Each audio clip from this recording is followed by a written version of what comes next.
आज तक रेडियो सुनता है सारा जहां।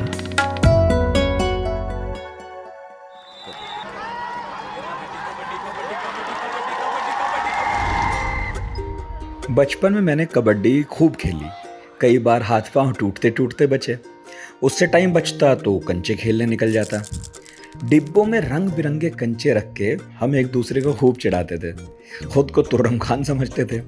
उन्हें देखकर मन में ऐसी हिलोर उठती जैसी किसी बादशाह को अपना खजाना देखकर उठती होगी। स्कूल में था तो खो खो खेलता था, लंगड़ी टांग भी, स्टापू भी, विष अमृत भी, छुपन छुपाई भी। भाई साहब, मैंने वो सारे खेल खेले हैं जो गली मोहल्ले कॉलोनी में खेले जा सकते थे। कई तो मैं भूल भी गया हूँ, आप भी भूल गए होंगे। आज थोड़ा सा टाइम निकालकर उनके नाम सोचिएगा, लेकिन उसके पहले आज का पढ़ाकू नितिन सुनिए। आज के एपिसोड में उन्हीं खेलों को याद करेंगे जो अब हमारी यादों का हिस्सा हैं। बेंगलोर के अमिताभ सत्यम जो मल्टीनेशनल कंपनियों का हिस्सा रहे, और अहमदाबाद की संगीता गोस्वामी जो एक एनजीओ चलाती हैं, दोनों ने मिलकर एक किताब लिखी, the games India plays. Bloomsbury से आई है किताब में ऐसे 15 खेल हैं जो देश के कोने कोने में खेले जाते रहे और कई तो सैकड़ों साल से खेले जा रहे हैं। कुछ ने देश से निकलकर विदेश तक में अलग नाम से धूम मचा रखी है। इन्हीं खेलों के बारे में बात करेंगे आज के पढ़ाकू नितिन में। पूछेंगे कि हमारे देसी खेल खो कैसे गए, इतिहास में ये कहाँ दर्ज थे, कौन से खेल हैं जिनके बारे में दावा है कि वो हमने दिए और अब दुनिया में धूम मचा रहे हैं, और ये भी कि कैसे इन अनूठे खेलों को फिर जिंदा किया जाए। मैं हूं नितिन ठाकुर और ये है पढ़ाकू Nitin. At the stroke of the midnight hour, when the world sleeps, I'm gonna make him an offer again with you. सत्ता का खेल तो चलेगा, सरकारें आएंगी जाएंगी, मगर मेरे कमरे में किताबों के सिवा कुछ भी नहीं।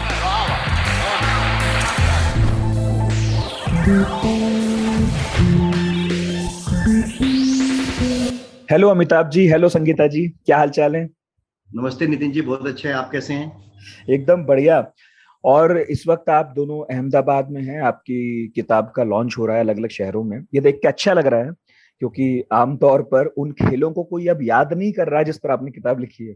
हाँ जी, बिल्कुल बात सही है, और इसीलिए लिखी भी है कि लोग अब याद करें और उनको पुनः पुनः इसको हम लोग इसकी तरफ देखें कि जो चीज़ें हमने छोड़ दी हैं वो कितनी अच्छी थी और अभी भी कितनी अच्छी हो सकती हैं। तो मेरा पहला सवाल तो आप लोगों से यही है, सवाल बहुत सारे हैं, कि आपकी किताब पढ़कर मैंने समझा कि खेलों का ना अपना एक दर्शन तो है, एक फिलॉसफी है। ये कल्चर से पनपते हैं, कई बार ज्योग्राफी पर डिपेंड करते हैं, और बड़ा रोल इसमें हमेशा उस दौर का भी रहता है जो चल रहा होता है। हाँ। तो आपने अपनी किताब में 1 दर्जन से ज्यादा ऐसे खेलों की बात की है जो अब विलुप्त से हो गए हैं। आपको नहीं लगता कि एक खेल का समय होता है, कोई वो चला गया तो चला गया, अब उनको याद करके क्या होगा? बात सही है, लेकिन अगर उसकी किसी भी खेल या किसी भी संस्कृति की मृत्यु अगर नेचुरल कॉजेज से होती है तो फिर हम बुरा नहीं मानते, लेकिन अगर बलपूर्वक होती है तो हमें उसके बारे में सोचना चाहिए कि ऐसा क्यों हुआ।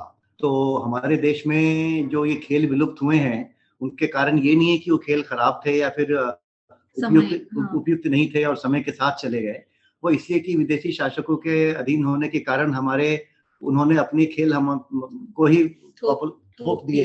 हाँ, थोप दिए और उन्हीं को खेल माना गया, और जो हमारे खेल थे उनको खेल नहीं माना गया। तो अभी भी अगर किसी कॉलेज, स्कूल या ओलंपिक्स में जाएंगे तो वहाँ पे यही सारी गेम्स खेले जाते हैं जो कि हम लोग सोचते हैं, जैसे कि टेनिस होगा, क्रिकेट होगा, बैडमिंटन, स्क्वाश, ऐसी चीजें ही खेल मानी जाती हैं स्कूलों में भी और ऐसे क्लब्स में भी। और जो हम लोग भारत के खेल थे उन्हें हम खेल मानते ही नहीं है। उसी प्रकार जैसे कि अंग्रेजी भाषा एक समुचित भाषा मानी जाती है बिजनेस के लिए, और भारतीय भाषाओं का प्रयोग बहुत कम होता है, तो उसी प्रकार खेलों का भी हुआ है। इसके पीछे यही कारण है। नहीं तो इसके पीछे जो जिम्मेदार हैं, अलग अलग लोग अलग अलग लोगों को बताते हैं, चीजों को बताते हैं, कारणों को बताते हैं। आप कह रहे हैं कि जो पश्चिम से खेल आए उन्होंने हत्या कर दी। कुछ लोगों का कहना है कि हम लोगों ने खुद कर दी, और अभी कुछ लोग सरकार पर भी आरोप लगाते हैं कि ये जैसे बाकी चीजों का, संस्कृति का और पर्यावरण का संरक्षण सरकारों के जिम्मे है, संविधान में लिखा है, ऐसे हमारे पुराने खेलों का भी तो करना चाहिए। तो मतलब सबसे बड़ा विलेन कौन है फिर आपकी नजर में? देखिए, विलेन सरकार तो हमारी ही प्रतिनिधि है, तो हम किसी सरकार या व्यक्ति विशेष को तो दोष नहीं दे सकते, लेकिन हमारी मानसिकता ही इसी दिशा में चल पड़ी है। पिछले 150-200 सालों में खेल का मतलब यही 5-7 अंग्रेजी खेल जब से हमारे मानस में घुस गया, तो फिर हम लोगों ने अपने खेलों को बहुत इनफॉर्मल, बच्चों का ऐसा मतलब सीरियसली लिया नहीं। कभी सोचे ही नहीं कि ये सारे खेल जो हैं वो हर तरह से उतने ही उत्कृष्ट हैं जितने विदेशी खेल हैं, या इनफैक्ट उनसे बहुत ज्यादा है। विदेशी खेलों और भारतीय खेलों का की तुलना अगर की जाए, अगर आगे एक प्रश्न होगा, नहीं तो मैं बताऊंगा कि उसमें एक बहुत अंतर है, बहुत तरह का अंतर है। विदेशी खेलों में एक बॉल है, किसी चीज से उसको मारना है, मोस्टली यही होता है। एक कोई बॉल होता है जिसको हाथ से या किसी लकड़ी से या किसी चीज से मारना है। और भारतीय खेलों में तरह तरह के हैं, जैसे कि इतने सारे व्यंजन हैं। अगर आप अभी किसी रेस्टोरेंट में जाएंगे, अच्छे महंगे रेस्टोरेंट में, तो भारतीय व्यंजन आपको मुश्किल से मिलेंगे, और अगर मिलते भी हैं तो उनके वो मतलब वो किसी विदेशी खानों का ही एक शाकाहारी रूप होगा। तो उसी तरह से हमारे खेल का भी ऐसा ही हुआ है हाल, कि हम लोग उनको खेल मानते ही नहीं है, क्योंकि हम सोचते भी नहीं है अंदर से कि अरे इंडियन चीज होगी तो क्या है उसको, मतलब हम उसको अलग ही बक्से में डाल देते हैं कि नहीं ठीक है, इसको मतलब ये कोई खेल नहीं है, फॉर्मल इसको नहीं समझते।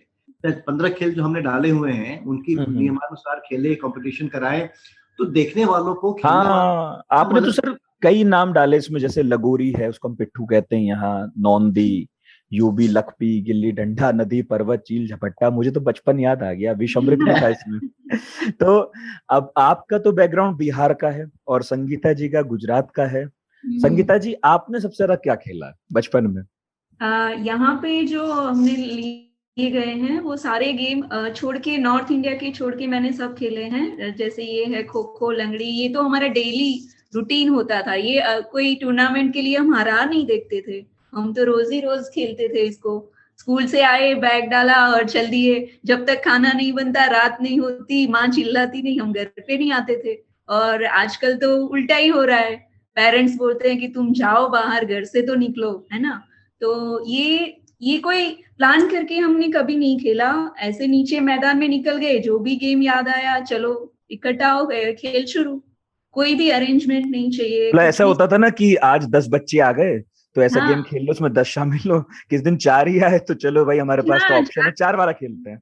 और वो टीम का जो एक स्पिरिट था ना, जैसे कि 5 बच्चे रोज ही खेलते हैं, उसमें से एक नहीं आया तो पूरा टीम चाहता था उसके घर कि भाई आंटी इसको भेजो ना, वो क्यों नहीं आ रहा है ना। तो वो सारा सोशल कनेक्शन वहीं से शुरू होता था कि आज का दिन आने दो, पढ़ाई बाद में कर लेगा। तो हम उनके बदले उनको अपील करते थे, मॉम को, डैडी को, और लेके आते थे। तो वो चिंता होती थी टीम मेंबर की, और बहुत सारे फैक्टर्स उधर से ही शुरू हुए कि कैसे टीम बनना, कैसे वीक प्लेयर को सपोर्ट करना, कैसे कोई लीडर है तो उसका मान लेना। वो सब बातें यू कैन से मैनेजमेंट वहां से ही शुरू होता है। तो इसीलिए मुझे बहुत ये गेम इतने प्यारे लगते थे, क्योंकि सच्ची में मेरी जो शिक्षा है, मुझे आधी शिक्षा मेरे मैदान से मिली है, मेरे टीममेट्स से मिली है मुझे। आपकी नजर में किसी खेल को सबसे ज्यादा इंटरेस्टिंग क्या बनाता है? इंटरेस्टिंग वही बनाता है कि जो आप डिसाइड करते हो फॉर होल टीम, पर इन्वॉल्वमेंट सबका रहता है। जैसे क्रिकेट में देखो, हर कोई अपना अपना स्कोर बना रहा है, राइट।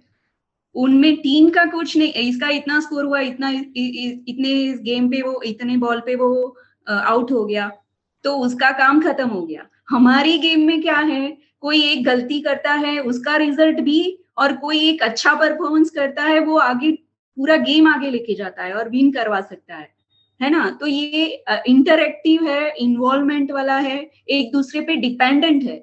इसीलिए ये सब सीख मिलती है उससे कि कैसे हमको टीम में बिहेव करना है। कभी कभी अपना लॉस करके भी टीम को जिताना पड़ता है, ऐसे भी गेम है इसमें। कंफ्यूजन भी होता है कि मैं अपना रैंकिंग बढ़ाऊं या मेरी टीम को जिताऊं। तो सोचो, ये जो ड्यूअल कंफ्यूजन होता है, वहीं से आदमी सीखता है कि मुझे अपना नहीं देख के, अपना स्वार्थ नहीं देख के, मुझे टीम को मतलब कैरेक्टर बिल्ड तो होता है खेलों से। जो वैल्यूज हम अलग अलग तरह से देने की कोशिश करते हैं अपने बच्चों को, समाज को, वो अगर केवल खेलने दिया जाए उन्हें तो भी बनता है। मतलब देसी विदेशी कोई भी खेलो, लेकिन बनता तो है। अच्छा, अमिताभ जी, आप क्या खेलते थे बिहार में बचपन में? तो बिहार में मेरा जो इन जो हमारा 15 है उसमें से सिर्फ कबड्डी था, लेकिन हाँ। उसके अलावा कम से कम आधे दर्जन और खेल थे जो हम लोग खेलते थे, लेकिन वो काफी उतने कॉम्प्लेक्सिटी वाले नहीं थे, इसलिए हमने डाला नहीं उसको। अच्छा। हाँ, वो बहुत सिंपलर थे। तो कि हमने जो बुक्स में डाले हैं उसमें 4-5 क्राइटेरिया हमने बहुत ही स्ट्रांगली हमने वो लिखे कि मुझे ऐसे ही यही होगा तभी डालेंगे, नहीं तो हमारे जो रिसर्च में कम से कम सैकड़ों गेम हम लोगों ने निकाल के रखे हुए थे और हमें बहुत दिन लग गए इसको डिसाइड करने में कि उसमें से टॉप 15 कैसे चुने, एक एक करके हर गेम की गहराई में जा करके फिर हम उसको एलिमिनेट करते थे। तो एक तो ये है कि हर एक खिलाड़ी को हर एक समय में एक्टिवली इन्वॉल्व रहना है खेल में। हाँ, उसका तो कोई मतलब है उस खेल का जिसमें सब लोग अगर 1 घंटा खेल रहे हैं तो 1 घंटा के घंटा वो इन्वॉल्व रहे हैं। अब क्रिकेट में तो ऐसा है कि हाथ बांधे खड़े रहते हैं हम लोग, मैं वीकेंड्स पे जाता हूँ खेलने, बहुत अच्छा कहा आपने, थकान ही नहीं होती कुछ भी। साथ हो चुका है बहुत लोगों से क्योंकि क्रिकेट में जैसा आपने कहा, मैं उसी को रिपीट करता हूँ, आधे लोग बैठ के देखते रहते हैं अपनी टीम के, बाकी जो फील्ड में है एक तो बॉलर और बैट्समैन है, उसके अलावा बाकी जो भी हैं फील्डर वो भी खड़े ही हैं, उनकी तरफ बॉल आई तो दौड़ेंगे वरना वो भी खड़े हैं और बॉल को देख रहे हैं बॉल की तरफ देख रहे हैं। और मतलब 200 बॉल की अगर 120 बॉल की अगर मैच है तो 120 बार ही खेल होगा और एक इंस्टेंट में आया खेल करके बुक खत्म, फिर से then the game starts all over again, so there is no continuity उस तरह का। तो हमने वैसे गेम को कभी भी नहीं रखा है कि ऐसे गेम चाहिए जिसमें सभी लोग एक्टिवली इन्वॉल्व हो, सारे गेम का जो आउटकम हो हर एक खिलाड़ी पे डिपेंडेंट हो और हर एक खिलाड़ी का उसमें एक्टिव कंट्रीब्यूशन हर एक समय बना रहे। तो कोई ऑफलाइन नहीं जा सकता उस बीच में कि मैं ना रहूं या कुछ को। तो इसके कारण क्या होता है कि जो टीम डायनामिक्स बनती है ना, वो हमने इसका ध्यान बहुत रखा है। तो हमारे जो एक तो छोटा मोटा काम था, हमें याद आ रहा था, हमें एक और इंटरव्यू में हमने बताया क्या कि एक गिदड़ा गुड़काउन करके गेम होता था, उसपे हम लोग गीदड़ की तरह से हाथ पैर बांध करके अपने आप को एक दूसरे को चेस करते थे। किसी एक खेल था जिसमें हम लोग पेड़ों के ऊपर चढ़ करके फिर कुछ कर रहे हैं, मतलब खेलों की सीमा नहीं थी वहां पे, कुछ लोग हम लोग ऐसे ही बन जाते थे, कुछ लोग बने बनाए थे। आपको पता होगा ना कि भारतीय कुछ अपनी संस्कृति, अपना इतिहास या खेल के बारे में कुछ लिखित हमारे हमेशा कहीं नहीं रहा है, जैसे वर्ड ऑफ माउथ के चलता आ रहा है, हमारा पूरा संस्कृति उसी आधार पे बनी है। तो खेलों का भी ऐसा ही था कि हमने कभी भी उस ढंग से लिखित रूप से किसी पेज किताब को देख के नहीं खेलते थे। तो खेल सैकड़ों थे हमारे यहाँ पे। और मतलब जैसा कि महाभारत काल में एक खेल था, जैसे वो तो इंडोर गेम था हालांकि, लेकिन शकुनी खेलते थे उसे, है ना? महाभारत में बिल्कुल चौसर पूरा खेल ही वहां से शुरू हुआ। महाभारत का असल खेल जो है वो एक खेल से शुरू हुआ। इसी तरह से जैसे कहा जाता है भाई, रामायण में सीता ने एक मृग देखा जो स्वर्ण का था, तो कहा जाता है कि उस वक्त शिकार भी खेल ही था, तो उस तरह का खेल भी था। लेकिन अभी आपकी कहने से मुझे याद आया कि मौर्य काल में एक खेल खेला जाता था जिसका जिक्र आपकी किताब में भी है, वो तो आज भी बहुत मशहूर है, वो मरा नहीं है, गिल्ली डंडा।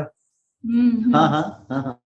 उससे ज्यादा हैरत मुझे इस बात की हुई कि आपने बताया अपनी किताब में पिट्ठू, उसकी एक इंटरनेशनल फेडरेशन भी है, 17 देश मेंबर है उसके। ये मुझे हैरान किया है। लागोरी फेडरेशन, या हाँ। तो वो कैसे काम करती है, वो क्या काम करते हैं, कहाँ होता है टूर्नामेंट? देखने को मिला नहीं कभी। ये इंटर स्कूल स्टेट लेवल फिर नेशनल लेवल पे उनका टूर्नामेंट्स होते हैं।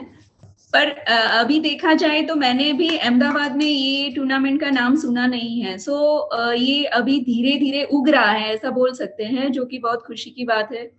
तो ये हो सकता है कि थोड़े सालों में, जैसे लागोरी है, खो खो है और दिस कबड्डी, ये 3 ऑलरेडी नेशनल लेवल पे उनका चर्चा हो रहा है, फेडरेशंस हैं, एसोसिएशंस हैं, पर ये बाकी के जो गेम है ना वो भी उतने ही इम्पोर्टेंट है, उनको लाने का ये ज्यादा प्रयास है। तो अभी कोई खेल संगीता जी खेलती हैं आप, या बस किताब लिखी है? हाँ, मैं खेलती हूँ, पर वो थोड़ा सिंपलर है। मैं कंचे वंचे में इंटरेस्ट रखती हूँ अभी भी। किसमें? सुना नहीं मैंने। कंचे? हाँ, कंचे खेलती हूँ। वाह वाह वाह वाह। इसमें हुआ ऐसा कि जैसा आपका फर्स्ट सवाल था, पहला ही सवाल, कि वो समय के साथ वो सारे गेम चले गए, तो इसमें हमने ये भी ध्यान रखा है कि आजकल की जनरेशन जो इतनी स्मार्टर, इतनी इंटेलिजेंट है, उनको शायद इतने सिंपल कंचे जैसे या वो टॉप्स जो हम घुमाते, लट्टू घुमाते हैं, वो सब गेम्स हमने इसमें इंक्लूड नहीं किए हैं, बिकॉज उनको कुछ चाहिए, इंटेलेक्चुअल क्रिएटिविटी या अपना इनपुट चाहिए। ऐसे सिंपल गेम शायद उनको नहीं लगे कि भाई कंचे में क्या खेलना, तो वो सब हमने एक्सक्लूड कर दिया है, जो कि मेरा बहुत फेवरेट था, पर ये बुक का जो इंटेंशन था उसके हिसाब से हमको उसको बात करना पड़ा। तो दूसरा कारण ये भी है इन गेम्स को नहीं डालने का कि ये इंडिविजुअल एक्सेलेंस वाले गेम है, जिसमें आप व्यक्तिगत रूप से आप सबसे अच्छा करो तो आप जीत जाओगे। हमने सिर्फ ग्रुप गेम्स ही डाले हैं जानबूझ करके। आउटडोर होना चाहिए, ग्रुप गेम होना चाहिए टीम का, और तीसरा है कि हर एक व्यक्ति हमेशा इन्वॉल्व होना चाहिए। 3 हमारे फिल्टर्स हैं हमने जो यूज किए हैं अपने गेम्स को चूज करने में। अमिताभ जी, कंचों से मुझे अब याद आया कि हम गांव शहरों में तो नहीं खेलते थे उतना, लेकिन जब मैं गांव जाता था ना छुट्टियों में, तो जो महत्व शहरों में WWF वाले कार्ड्स का होता था, रेसलर्स का, या हमारे समय में जो सेंटर फ्रेश के साथ ना प्लेयर्स के कार्ड आते थे, क्रिकेट खिलाड़ियों के, उनका बड़ा महत्व था। वो कंचों का था गांव में। तो कलेक्शन है आपके पास, वो बड़ा डिब्बे, वो टॉफी वाले डिब्बे भर भर के बच्चे रखते थे। एग्जैक्टली मेरे पास अभी भी हैं, 2 डब्बे भर के रखे हैं मैंने। वाह, और देखने में बड़े खूबसूरत लगते कंचे। हाँ, अब तो पता नहीं इनका क्या उपयोग रह गया है, बनते तो अभी भी हैं। अभी शो पीस में ऐसे टेबल के ग्लास के नीचे ऐसे लगा के रखते हैं, पर बच्चों को पता ही नहीं है कि इनसे खेल भी बनता है ऐसा। लेकिन जी ऐसा है ना कि हम ये जो किताब लिखने में हमें काफी मेहनत पड़ी, क्योंकि इस रिसर्च में मेहनत पड़ी बहुत ज्यादा। वो हम लोग इसलिए भी कर रहे हैं ताकि लोगों को ये पता चले, और आपके माध्यम से भी, कि ये सब जो गेम हम लोग छोड़ चुके हैं वो सच में जी बहुत इंटरेस्टिंग गेम्स हैं। और उनको नहीं खेलने का कारण सिर्फ इतना ही कि वो इंडियंस हैं। हमारे इंग्लिश मीडियम स्कूलों में इंडियन गेम्स की कोई महत्व नहीं देते वो लोग। और ये हमको बदलनी पड़ेगी मानसिकता कि भाई गेम तो गेम होता है ना। ये जरूरी है कि बाहर से उसी को हम अच्छा गेम मानेंगे और अंदर के गेम को अच्छा नहीं मानेंगे। जैसे दाल भात खाने को अच्छा नहीं मानना और मैकडॉनल्ड्स को अच्छा मानना, ठीक वैसा ही है। हमें मानसिकता से निकालना पड़ेगा कि ऐसा कुछ तुलना नहीं कर सकते हम लोग। तो अभी जैसे हमारे एक लिसनर हैं सुजीत सिन्हा ने कहा भाई आप कबड्डी पर जरूर बात कीजिएगा। कबड्डी पर तो खैर बात ये है कि वो उतना पिछड़ा गेम भी है भी नहीं। मतलब कबड्डी में हमारी टीम ठीक ठाक करती है, इनफैक्ट टीवी पर आता है, अब तो उस पर बेट भी लगती हैं, लोगों का इंटरेस्ट भी जागा है। तो कबड्डी तो उतना कोई पिछड़ा गेम नहीं है। मतलब मैं ये अंदर से आ नहीं रहा मेरे मानने को कि कबड्डी को हम लोग भूल गए। कबड्डी, देखिए कबड्डी तो अभी IPL जो क्रिकेट का आया, फिर बैडमिंटन हुआ, उसके बाद में कबड्डी हुआ। तो कबड्डी का तो मुझे भी बहुत खुशी हुई थी सोच के, अरे कबड्डी लेके आ गए ये लोग। और कबड्डी सचमुच ही देखने में उतना ज्यादा मजा आता है, क्योंकि जैसे वो मतलब बहुत हम तो देखते हैं। लेकिन दूसरा बात ये देखिएगा उसका कि भाई आपने कभी मोहल्ले में कबड्डी खेलते हुए देखा बच्चों को?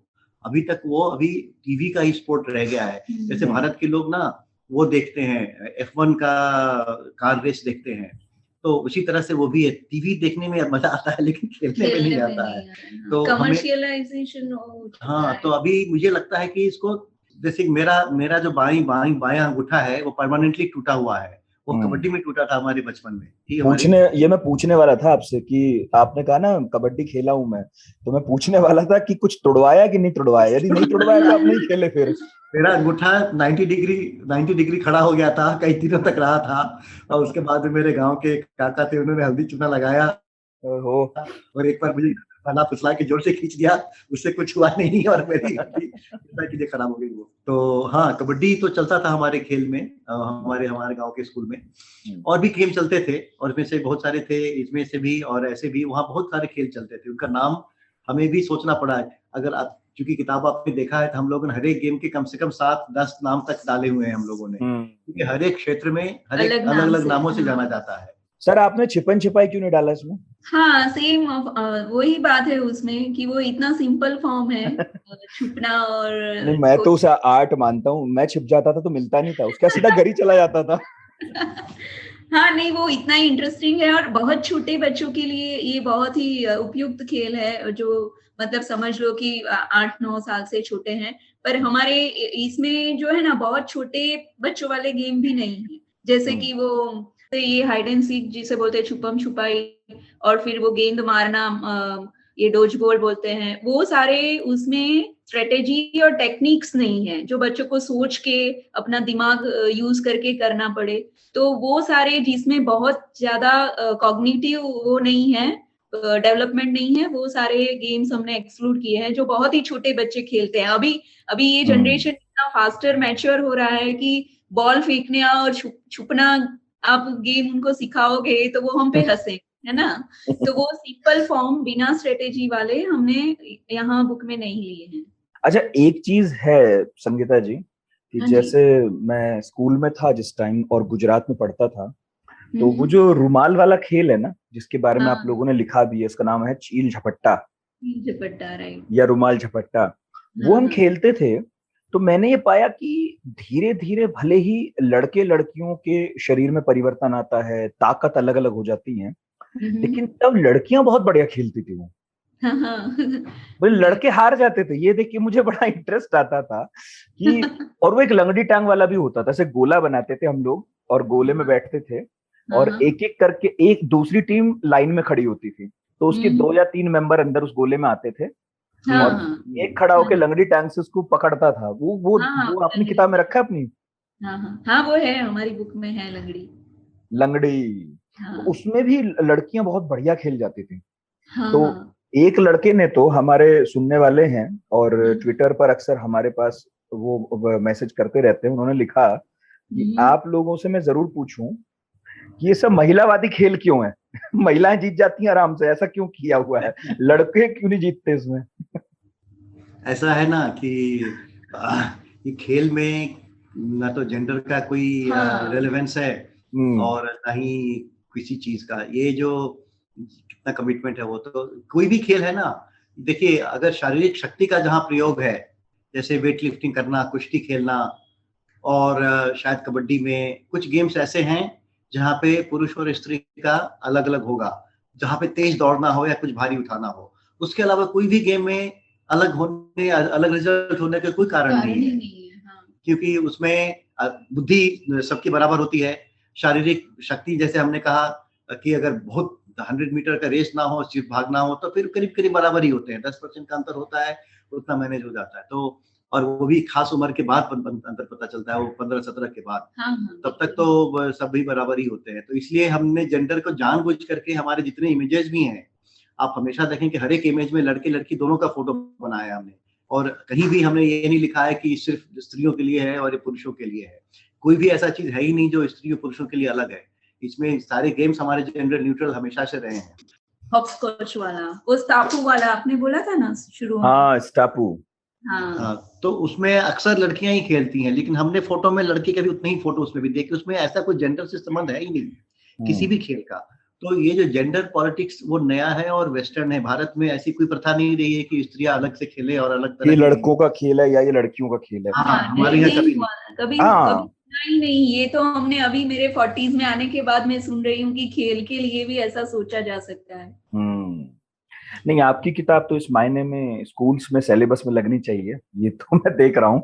लेकिन एक खेल जो आप बता रहे थे भी, स्टापू, बचपन में खेलते थे, ये हाँ जानकर मुझे हैरानी हुई कि वो तमिलनाडु में इन्वेंट हुआ, श्रीलंका तक हाँ खेला जाता है ना, रोमानिया, क्यूबा, स्पेन, हाँ ब्राजील, हाँ हाँ, रोमन स्कॉटलैंड। जो सोल्जर्स थे उनको स्ट्रेंथ बढ़ाने के लिए ये रोज ही उनके रेजिम में होता था कि उनको ऐसे, हम तो 10 स्टेप बनाते हैं, 10 स्टेप, उनका 100 स्टेप तक का लंबा रूट होता था। वो एक पैर से हो करके, मतलब कूद कूद के वापस आना होता था।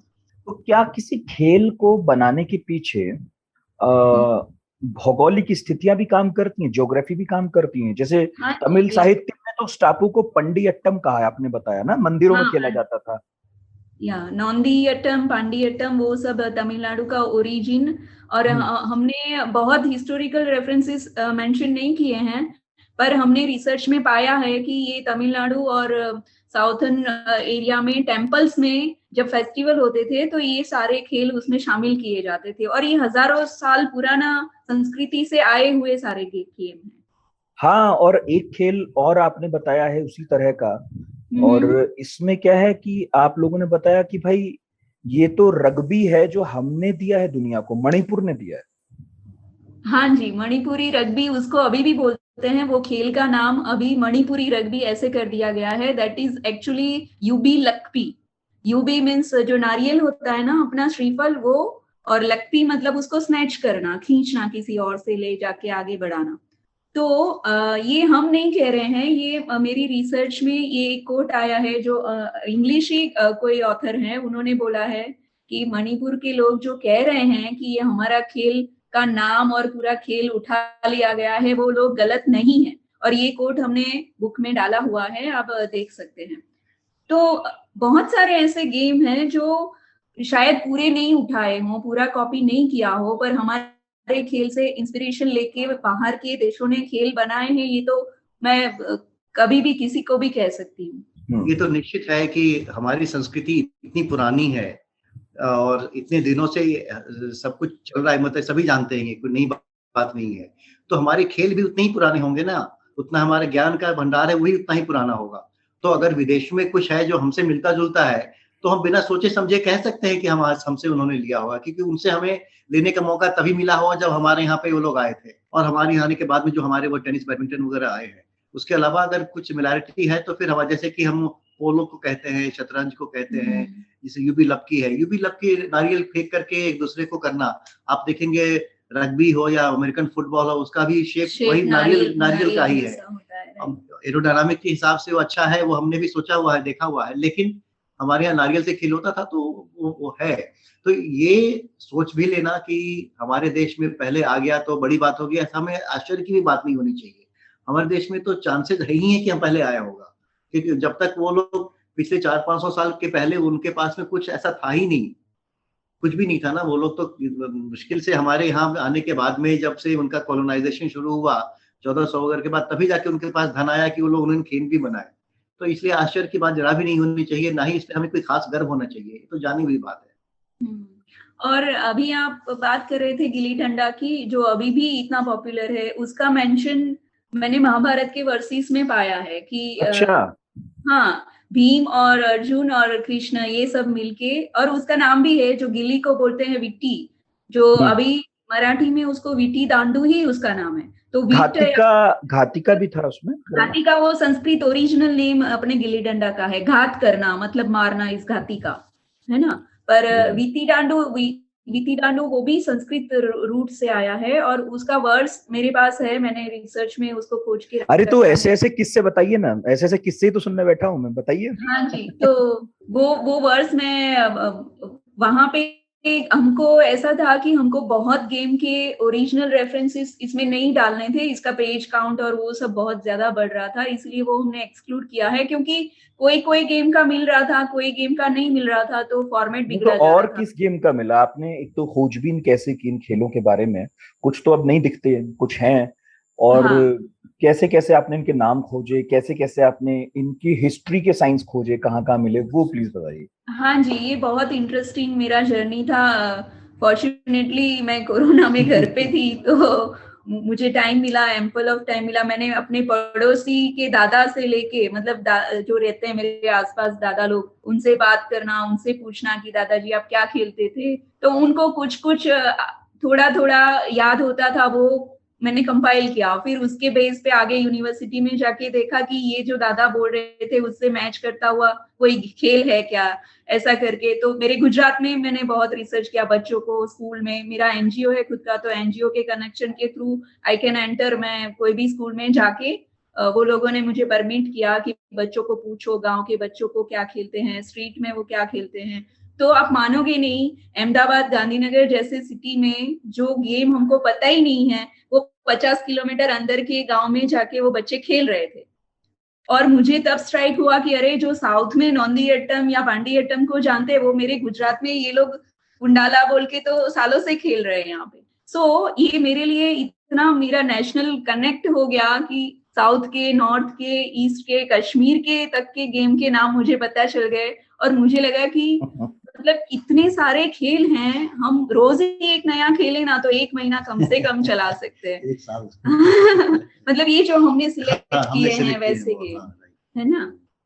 तो ये बहुत कठिन था कि इसको एक छोटा सा बुक में उसको सब डालना। अभी मुझे लग रहा है कि मुझे पूरा एनसाइक्लोपीडिया बनाना चाहिए सिर्फ भारत के खेलों पे। नहीं तो आपने सिलसिले में ये भी पाया क्या कि दुनिया के और भी देशों में ऐसे बहुत सारे खेल हैं जिन्हें वो लोकप्रियता नहीं मिली जितनी इन 10-5 खेलों को जिनको हम टीवी पर देखते हैं? आपका मतलब क्रिकेट और बेसबॉल और हाँ, मतलब इनको तो ये उतने मशहूर हो गए, सब इनको देखते हैं, खेलते हैं, लेकिन क्या और देशों में भी, इनफैक्ट एशिया के, जैसे चीन एक पुरानी सभ्यता है और बिल्कुल हमारे पड़ोस में है, तो आपने इस सिलसिले में ये भी पाया क्या कि ऐसे बहुत सारे देशों में बहुत सारे खेल होंगे जो उतने लोकप्रिय नहीं हो पाए जितने ये 2 4 5 6 हो गए। उनका भी अपने जैसा ही हाल है। जैसे मैंने अपने रिसर्च में पाया कि अपना जो स्टापू है और पिट्ठू है वो चाइना में भी ऐसे ही खेलते हैं, सेम अलग नाम उनका चाइनीज में है, बाकी वो लोग यही खेल खेलते हैं, पर वही हमारे जैसे क्रिकेट और बेसबॉल में पड़ गए हैं जो अपने अपने भूलते जा रहे हैं। पर एक्चुअली चाइना इज मोर, वो ज्यादा पकड़े हुए हैं अपना संस्कृति। तो आपको मैं बताऊं कि मुझे कुछ डॉक्यूमेंट्स मेरे चाइनीज फ्रेंड से भी मुझे ट्रांसलेट करके लेना पड़ा, जो हमारे खेल थे उन्होंने संभाल के रखे हैं अभी तक। तो ये है ना, सही बात है। वो जो ये जो जितने सारे गेम्स जो हमारे एशिया में जन्मे, और हमारे तो ये भी विचार है जो हम लोगों ने उस दिशा में गए नहीं है कि जो अफ्रीका में गेम्स खेले जाते हैं वो कितने अच्छे होते होंगे, और वो हमने उनके बारे में रिसर्च नहीं किया है, उतना समय नहीं है, एक्सेस नहीं। क्योंकि अफ्रीका की जो पुराने जितने कल्चर है ना, आप देखेंगे चीन हो, भारत हो, या अफ्रीका हो, या इजिप्ट हो, ग्रीस वगैरह तो नया हुआ, तो इन सब की जगह पे अपना अपना बहुत पुराना कल्चर है पर्शिया का। और ये लोग उसमें खेल में तक, खेल है ना वो आर्ट और साहित्य और विज्ञान के साथ साथ ही चलता है। इसलिए अगर जो लोग आगे उनमें हैं, खेल में भी आगे होंगे। लेकिन आपने जो कहा उसका मुझे तो पॉलिटिकल कारण दिखता है, इस पे मैं कोई विशेषज्ञ तो नहीं हूँ, लेकिन मुझे ऐसा लगता है कि जब से ओलंपिक में बन गया कि वर्ल्ड वॉर कहते हैं, उसमें सिर्फ यूरोपियन लोग ही वॉर किए, लेकिन नाम होता है वर्ल्ड वॉर। इस तरह से जो है वो ओलंपिक में या फिर इंटरनेशनल कंपटीशन में वही गेम्स आते हैं जो कि यूरोपियंस खेलते हैं। तो सारे को जीतने के दिखाने के लिए हम लोगों को ऊपर आना पड़ता है। मेरा एक इसमें बुक में मैंने लिखा हुआ है कि Indians are not good at games because games are not Indian. क्योंकि हम आप देखें अगर, तो भारत में ये जो गेम्स जो आते हैं हम ओलंपिक्स में या इंटर कंट्री गेम्स में, उसमें हमारे पास सुविधा कहाँ? पूरे बिहार में मेरे समझ से 5 टेनिस कोर्ट भी नहीं होगा, और यूपी में भी 20-25 से ज्यादा नहीं होगा, 2-4 स्क्वाश कोर्ट होंगे यूपी में बस। तो ऐसे में हम कहाँ से जीत पाएंगे विदेशी लोगों से? तो कहने को तो हमारी जनसंख्या 150 करोड़ है, लेकिन उसमें से सिर्फ 1 करोड़ लोगों के पास ही सारी सुविधाएं हैं खेलने की। तो हम जो खेल के जीतते हारते हैं वो 1 करोड़ के बल पे जीतते हारते हैं। बाकी 139 करोड़ का कोई महत्व नहीं है, क्योंकि इन गेम्स का पहुंच ही नहीं है उनके पास, प्रिविलेज नहीं है वो खेलने के। भाई सब तो अपने रोटी कपड़ा मकान में लगे हैं, कितने ही लोग हैं जिन पे फुर्सत है, पैसा है, सुविधाएं हैं।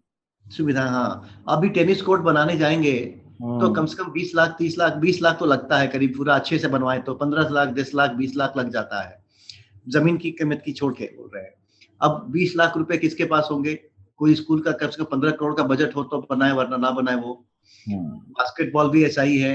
तो सब जगह पे तो लाखों का बजट होता है, किसी भी क्रिकेट स्टेडियम किसके पास होगा? वॉलीबॉल, बास्केटबॉल इसी छोटे छोटे में अटक के रह जाते हैं हम लोग, और वो भी महंगे कॉलेजेस और स्कूलों में होगा, सब बाकी सरकारी में तो वो भी नहीं। और इनफैक्ट आपने अच्छी बात बोली कि अफ्रीका जैसे रीजन्स में जहाँ संसाधन कम है, वहाँ जरूर ऐसा हुआ होगा कि उन लोगों ने कुछ बेहतर खेल इजाद किए होंगे जो वो अपने मौसम में कम संसाधनों में खेल सके ना। सही बात है। क्रिएटिव वो सोच के अपने मौसम, अपने देश के हिसाब से उन्होंने बनाया, तो ज्यादा ही एफर्ट्स हैं उसमें, ज्यादा स्ट्रेटेजी है, ज्यादा उनको लाइफ लेसन्स है, कौन से मौसम में कैसे खेल होने चाहिए, वो रीजन में क्या नहीं खेला जा सकता, वो उनको पता है ना। तो वो ज्यादा हमसे होशियार है। मतलब नहीं संगीता जी, आपके बोलने से तो मुझे अभी ये भी ख्याल आ रहा है कि हमने अपने ही देश में बहुत कुछ एक्सप्लोर नहीं किया होगा। जैसे आदिवासी भी बच्चे बहुत कुछ खेलते होंगे इंटीरियर में। इतनी पुरानी सभ्यता है वहां पर भी, वो भी अपने आप में सभ्यता ही है, भले हम अपने आप को ज्यादा सभ्य मानते हो। हाँ, मुझे मैं राह ही देख रही थी कि आप ऐसा कुछ पूछो, बिकॉज एक गेम है प्रिजनर्स बेस। अभी इसका नाम सुन के ही आपको लगेगा कि ब्रिटेन से रॉयल गेम, और उसको लिखते भी ऐसे हैं कि royal game of Britain prisoners base, या उसको डेयर बेस बोलते हैं, मतलब जिसमें बहुत ज्यादा करेजियस एक्ट की जरूरत होती है। अभी वो गेम मैंने सर्च किया, उसपे इतने नॉवेल हैं, कोई रशियन स्पोर्ट्समैन ने उसके बारे में छापा है कि ये 1100 साल पहले का ब्रिटेन का बहुत रॉयल गेम है। उसके ऊपर कोई रेक्स करके ऑथर है, उन्होंने नॉवेल भी लिखी है उसके पूरी स्ट्रेटेजी पे, बट एक्चुअली वो डिटेक्टिव क्राइम नॉवेल है, वो आर्ट नहीं है गेम का। बट वो गेम पढ़ने के बाद मैंने खोजा कि ये ब्रिटेन में है, तो मेरा तो पहले से यकीन है कि जो बाहर है वो इंडिया से ही शुरू हुआ है। तो मैंने खोजना शुरू किया, खोजते खोजते बच्चों को पूछा कि ऐसा कोई गेम है, तो मुझे बहुत बहुत लोगों ने मना किया कि नहीं, हमारे यहाँ ऐसा कोई गेम नहीं है। फिर खोजते खोजते मैं मेरे एक असमीज फ्रेंड से बात कर रही थी, वहां से मुझे वो गेम मिला, उसका नाम है गेला छठ। गेला छठ जो गेम है that is actually our prisoners based day, जो ब्रिटेन का रॉयल गेम माना जाता है। और वही गेम फिर मुझे मेरे अयोध्या के फ्रेंड ने बताया कि ये तो हमारा सीता उद्धार है। सोचिए, तो सीता उद्धार ये है कि जब वो वहां थे श्रीलंका में, वहां से उनको बचा के लाने का जो थीम है वो बच्चों को सिखाया गया खेल के जरिए, और वो सालों से चल रहा है हमारे यहाँ। वो तो सिर्फ बोल रहे हैं 1100 साल, पर हमारा सीता उद्धार कितना पुराना होगा वो आप भी सोच सकते हैं ना। तो ऐसा ना, अभी उसको रॉयल बन के पूरे इंटरनेट पे वो चल रहा है, रॉयल गेम ऑफ ब्रिटेन, और हमारा सीता उद्धार शायद आप और मेरे सिवा अभी कोई भी नहीं जानता है। और उसमें बड़ा अच्छा गेम है, वो बड़ी स्ट्रेटेजी बनाई जाती है। उसमें अपने ही राजा को या रानी को जो फंस गया है कोई और देश के राजा के पास, एनिमी के पास, उनको वहां से बचा के लाना है। वो भी खुद को भी मर जाओ, वो भी अपनी चिंता किए बिना टीम को जिताना है, अपने देश को जिताना है और वापस लाना है, ऐसा थीम है। और that is one of my favourite game. वो इसमें गेला छठ नाम से हमारे बुक में है, आप जरूर पढ़िएगा। गेला छठ पे सीता उद्धार अपने नॉर्थन इंडिया में सीता उद्धार के तो गेम हम लोग दिख रहे थे ना, एक मुख्य नाम है और बाकी दूसरे अन्य नाम है। तो मुख्य नाम के बारे में हम यही सोच रहे थे कि मेरा ये था कि जहाँ पे ये गेम की उत्पत्ति हुई है उसी को हम ओरिजिनल नाम मानेंगे, और इसके आधार पे हम लोग ये जो गेम के नाम देख रहे हैं वो हमारी तरफ भले ही दूसरे नाम से जाने जाते हो, लेकिन हमने प्योरिटी के हिसाब से हमने वही किया। कि वो सबसे पहले कहाँ पाया गया वो ही हमने नाम पकड़े रखा है उसको। आपने तो बताया कि वो खैर त्रिपुरा में आपने उसे पाया कि वहाँ खेला जाता है। त्रिपुरा तो में। हाँ, तो मतलब ये भी एक अजीब संयोग है, और यदि आपकी भाषा में कहूँ तो एक सिलसिला है कि दुनिया के एक कोने में खेल मिलता है और दुनिया के दूसरे कोने में वैसा ही खेल मिलता है, बिल्कुल भाषा की तरह। जैसे हमारे यहाँ बहुत सारे शब्द हैं जो लैटिन भाषा या अंग्रेजी भाषा या रशियन में और बाकी भाषाओं में भी मिल जाते हैं। हाँ जी। तो एक प्रवाह है, कोई यहाँ से वहां गया, कोई वहां से यहाँ आया, तो वो गेम मिलते हैं। अच्छा, आपसे बात करते करते मुझे कोरियन सीरीज याद आई, शायद आपने देखी हो, स्क्विड गेम्स। हाँ, मैंने देखना शुरू किया था लेकिन देखा नहीं अभी तक। हाँ, उसमें भी बच्चों के कुछ खेल हैं, काफी अच्छे से दिखाए गए हैं, और उसे देखकर ये पता चलता है कि कोरिया में किस तरह के खेल बच्चों में लोकप्रिय हैं। तो वो बिल्कुल अपने जैसे ही है। हाँ जी।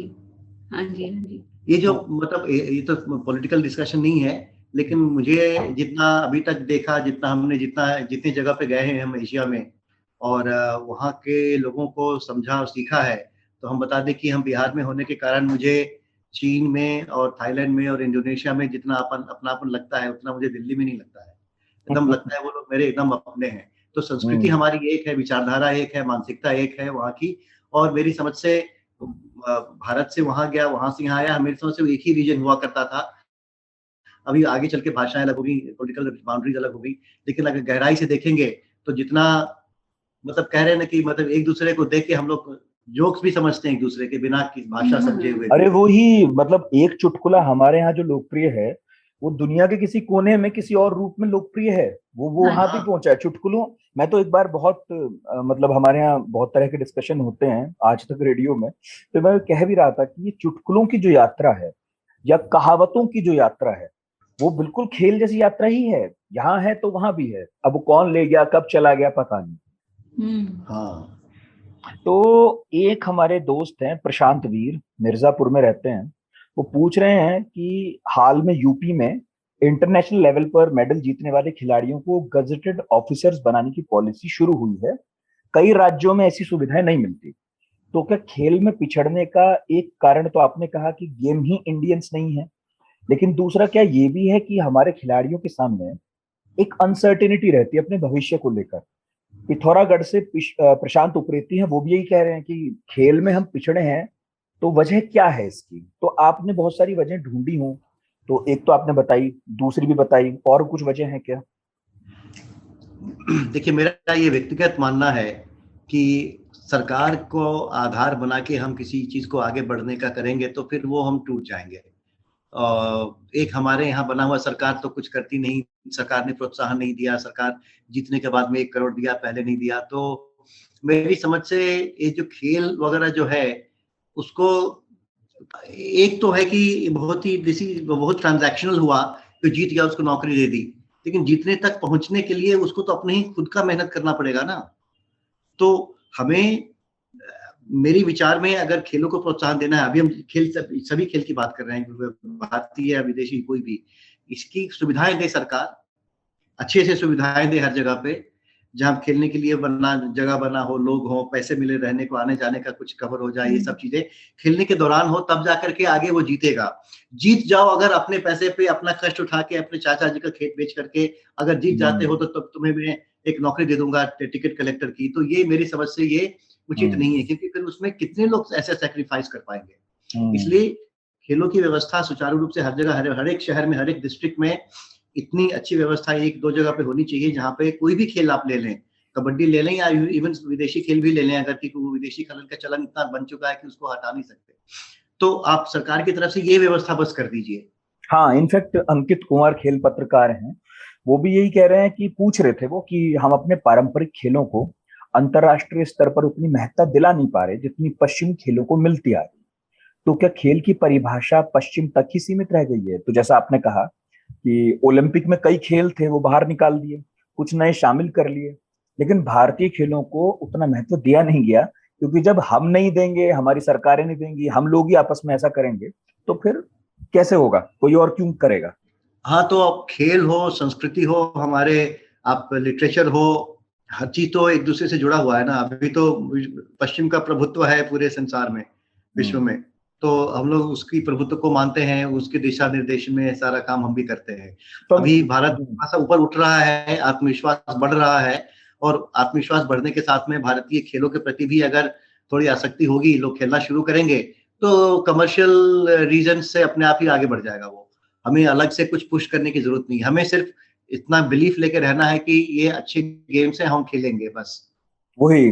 अच्छा, आयुष तिवारी दरभंगा से हैं, वही मेरा सवाल आपसे जो उनका है, हम क्या कर सकते हैं इसमें कि हॉकी कबड्डी जिंदा हो जाए? तो क्रिकेट इतना लोकप्रिय है भारत में, उतना लोकप्रिय तो वहां नहीं है जहां का वो राष्ट्रीय खेल है। फुटबॉल ज्यादा खेला जाता है वहां। नहीं, भारत में क्रिकेट को सफल होने का कारण मेरी विचार से खेल की कोई विशेष कारण खेल में नहीं है। जैसे हम लोगों ने पहले भी बताया कि खेल तो अगर मुझे सबसे निकृष्ट खेल देखें अगर, तो क्रिकेट ही लगता है। इसलिए नहीं कि हम नहीं खेलते, इसलिए कि उसमें खेल में आपने देखा ना, इतना बड़ा इंफ्रास्ट्रक्चर चाहिए, इतने सारे लोग, मतलब it's like too much to handle. जो कि बाकी गेम्स तो फटाफट 5 लोग मिल लिए, खेल लिए, उससे ज्यादा ज्ञान और बुद्धि मिली। तो इसलिए हॉकी भी विदेश का ही गेम है वैसे, लेकिन वो भारतीयकरण हो चुका है उसका, क्रिकेट का भी भारतीयकरण हो चुका है। तो इसलिए मिलता है क्योंकि वो कॉमर्स उसके साथ जुड़ा हुआ है, पैसा जुड़ा हुआ है उसके साथ, और पैसा इसलिए जुड़ा है कि कोई एंटरटेनमेंट जुड़ा हुआ है, और एंटरटेनमेंट इसलिए जुड़ा है क्योंकि हम अपने मन में उनको अच्छा गेम मानते हैं। अगर आप देखें लोगों को, तो अपने ऐसे ऑफिस में जाए या स्कूल कॉलेजेस में, अरे पता है उसने ऐसा बल्ला घुमाया तो ऐसे इस एंगल पे लग गया, इतनी गहराई तक लोग जाते हैं। और ऐसे गेम में जिसमें कोई काम ही नहीं, सिर्फ बल्ला घुमाना है, उसके अलावा कुछ खास विशेष है नहीं, बॉल फेंकना और बल्ला घुमाना, उससे ज्यादा सिंपल काम हो ही नहीं सकता, लेकिन उसके बारे में लोग इतनी विशेषता रखते हैं क्योंकि मन में बैठ गया कि वही एक गेम है। तो ये हमारी मानसिकता में है, ये गेम के ऊपर जरा भी नहीं है। ये मानसिकता बदलनी है, जिस ढंग से मतलब हमको गेम को हम अपने कल्चर से दूर मानते ही नहीं है। अगर हम अपने कल्चर को अगर मानते हैं अच्छा, तो गेम को भी अच्छा मानने लगेंगे। और मेरी समझ से अभी विकास अभी बढ़ रहा है समाज हमारा उस तरफ, और पॉडकास्ट भी हमारा आगे बढ़ रहा है अमिताभ जी, और अब जो है अंत की तरफ है। तो आखिर में संगीता जी बस यही पूछूंगा कि लास्ट में यदि आप कुछ कहना चाहती हो, कुछ जोड़ना चाहती हो तो प्लीज। हाँ, ये जो सारे हमारे गेम्स हैं वो एक राइवलरी या ऑपोजिशन या किसी को हराना, किसी को मार देना, किसी को वो जो ऑपोजिशन की भावना पैदा करना हमारे गेम में एक बहुत ही कम रहा है। कंपटीशन है नो डाउट, एक दूसरे के जीतना, रिवॉर्ड पाना, वो सब है, पर अभी के जो हम देख रहे हैं अंतरराष्ट्रीय खेलों में मैं ही मेरे अपने बिल्डिंग की बात करूं कि मेरे यहाँ छोटा सा बच्चा है 10-12 साल का, अभी वो क्रिकेट कोचिंग में जाता है। कितने ही रुपए आप तो हम सब जानते हैं कि वो कॉस्टली होते हैं, क्योंकि वो लग्जूरियस माने जाते हैं सारे कोचिंग उनके, कि क्रिकेट कोई कोच सिखा रहा है, रोज ही उसकी मम्मी स्कूटी लेके छोड़ने जाती है, वापस आती है, और कितना हेक्टिक उसका शेड्यूल रहता है, ट्यूशन में जाओ, क्रिकेट सीखने जाओ, और वो थक हार के घर आता है, फिर भी वो घर में क्रिकेट को एक गेंद ऊपर लटका के उसको मारते रहता है। क्यों? क्योंकि उसको आगे का कोरोना टाइम में वो बाहर नहीं जा सका, पर घर में वो खेल रहा है, उसको इतना प्रेशर है, उसकी मम्मी कोरोना में हॉस्पिटलाइज है, पर उसको प्रेशर है कि मुझे मेरे कोच ने 1 घंटा खेलने को बोला है तो मुझे खेलना ही है। वो बिल्कुल भी पसंद नहीं करता है, वो थक जाता है, पर उसके ऊपर प्रेशर है कि उसको हीरो बनना है क्रिकेट का। मेरी सोसाइटी में हर कोई को क्रिकेट का हीरो बनना है, और उसके पीछे वो अपना पसीना सिर्फ मेहनत डाल रहे हैं। ना एंटरटेनमेंट है, ना फन है, ना जॉय है। अभी 10 साल का बच्चा है, इतना प्रेशर किस लिए हम कर रहे हैं, है ना? उससे अच्छा 5 बच्चों को नीचे भेजो, आराम से खेलो, फन टाइम है, जॉयफुल, हंसते खेलते वापस आए। और हमारे टाइम में तो हमको घर में अच्छा ही नहीं लगता था। नितिन जी, आपको बचपन की बात कर रहे थे, अगर हम तो यही चाहते हैं कि बच्चा हमारा स्कूल जाने के लिए उत्सुक रहे, बहुत एक्साइटेड रहे। स्कूल जाना है, क्यों? वहाँ पे खेलने का मौका मिलता है, वहाँ पे दोस्त लोग होते हैं। बच्चा घर में आने के बाद भी एकदम उत्साहित रहे कि ठीक है, हमें बिल्डिंग के नीचे जाके खेलना है। अभी क्या है कि इस चेहरे पे खुशी बहुत कम दिखती है बच्चों के, क्योंकि कुछ करने को नहीं रह गया है। डिजिटल वीडियो गेम के अलावा कुछ है नहीं उनके पास। हम चाहते हैं इस किताब के माध्यम से, बहुत बड़ा हमारा ये है कि बच्चों को की जो खुशी छीन गई है उनके, सच बता रहा हूँ मैं, जितने किसी बच्चे को मैं खुश नहीं देख रहा हूँ आजकल, पढ़ाई के प्रेशर के अलावा भी इरिटेटेड रहते हैं, क्योंकि वो इनपुट नहीं दे पाते हैं इतना। और डिजिटल गेम में क्या है, वो अकेले हार जीत, कुछ मर गया, किसी को मार दिया, वो सब अकेले सहता है वो स्क्रीन के सामने बैठ के। उसमें क्या सीख है उसको? वो तो स्ट्रेस ही है ना, प्रेशर है। तो इसके लिए आप न्यूज भी देखोगे, कितने सारे न्यूज है, मेंटल डैमेज होता है, कॉग्निटिव उनका डेवलपमेंट नहीं होता है, वो प्रैक्टिकली कुछ करने के काबिल नहीं रहते। पबजी में जितना भी रैंक उसने हायर अटेंड कर लिया, पर उसको यहाँ से यहाँ वो शॉप में आलू लेने भेजोगे, ही कैन नॉट डू। उसको नहीं पता है कि प्रैक्टिकल चीजें मैदान फील्ड में जाके कैसे होती। वो पबजी में लोगों को पबजी में चिकन डिनर ला रहा है, लेकिन मोहल्ले से बाहर जाके आलू नहीं ला पा रहा है। और यही हाल है, मैं मेरे किसी को जानता ही नहीं है। भांजे सबको देख रही हूँ कि वो इतने इरिटेटेड रहते हैं, क्योंकि वो गेम में हार गए, वही गुस्सा अपने फैमिली मेंबर्स पे, अपने पेरेंट्स पे निकाल रहे हैं, और खुद इतने नाखून चबा रहे हैं, एंग्जियस रहते हैं। अब तो संगीता जी देखिए, कितने माँ बाप के तो अकाउंट से पैसे ही उड़ गए, क्योंकि क्रेडिट कार्ड से गेम पर खर्चा हो गया, और कई बच्चों ने इस गिल्ट में आत्महत्याएं कर ली। हाँ, वो भी हुआ। एक बच्चा इतना इन्वॉल्व, अभी हैदराबाद का ये न्यूज है कि एक बच्चा इतना इन्वॉल्व हो गया, उसने 24 आवर्स 40 आवर्स चलते गए, वो खाने के लिए नहीं उठा पबजी को छोड़ के, और अल्टीमेटली आईसीयू में उसको रखा गया, और वो वहां पे उसकी डेथ हो गई, सिर्फ गेम खेलने के कारण। अगर हम खेलों को ये मुकाम तक पहुंचा रहे हैं कि बच्चों का मेंटल डैमेज हो रहा है, वो मर रहे हैं, तो हम किस दिशा में जा रहे हैं? मुझे सच्ची में बहुत दुख होता है कि हम अपनी जनरेशन को क्या देके जा रहे हैं।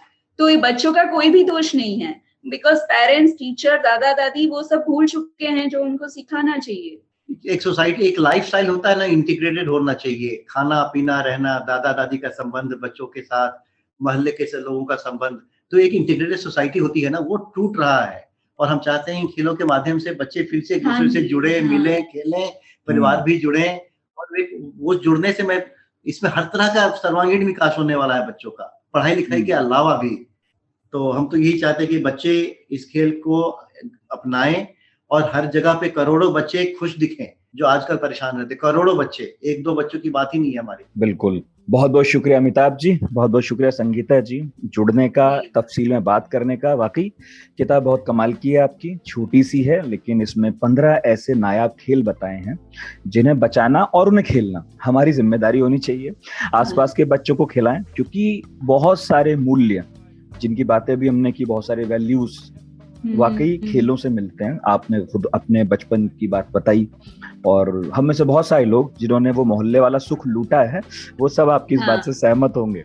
हाँ जी, बिल्कुल। Thank you so much.